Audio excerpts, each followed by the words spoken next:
Bonjour à tous, c'est votre sœur Marie, que le Seigneur vous bénisse abondamment. Au nom de Jésus-Christ de Nazareth. Amen. Dieu honore ceux qui l'honorent. Amen. Mais Dieu ne s'attend pas à ce qu'on l'honore un seul jour et puis ça s'arrête là. Tous les jours de notre vie, nous devons honorer l'Éternel. Dieu, c'est lui qui nous donne le souffle de vie. Quand nous nous levons le matin, c'est Dieu qui permet qu'on se lève. Si Dieu ne voulait pas qu'on se lève, on ne se leverait pas. Amen. Donc nous voyons bien que Dieu est maître des temps et des circonstances et que c'est Dieu qui nous permet de nous lever chaque jour. Amen. Même lorsque nous devons aller quelque part, nous ne pouvons pas y aller de notre propre chef. C'est si Dieu veut, nous irons tel endroit. Amen. C'est pour cette raison que Dieu accorde beaucoup d'importance à ceux qui l'honorent. Prenons notre Bible dans 1 Samuel, chapitre 2.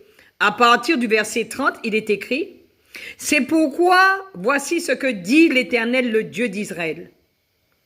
J'avais déclaré que ta maison et la maison de ton père marcheraient devant moi à perpétuité. Et maintenant, dit l'Éternel, loin de moi, car j'honorerai celui qui m'honore, mais ceux qui me méprisent seront méprisés. » Amen. On ne peut pas s'attendre à ce que Dieu nous honore et alors que nous n'aurons pas Dieu. Amen. Dans toute la Bible nous montre à quel point il est essentiel pour ceux qui dirigent le peuple de Dieu de faire preuve de sainteté et de craindre véritablement l'Éternel. Amen.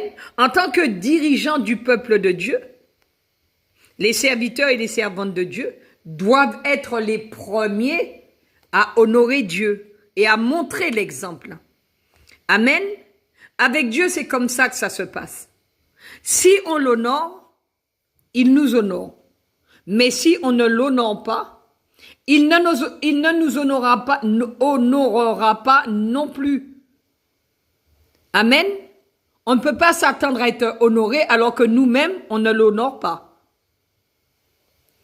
Que le Seigneur vous bénisse au nom de Jésus-Christ de Nazareth, que toute la gloire soit pour notre Dieu. Et prenons l'habitude d'honorer le Seigneur.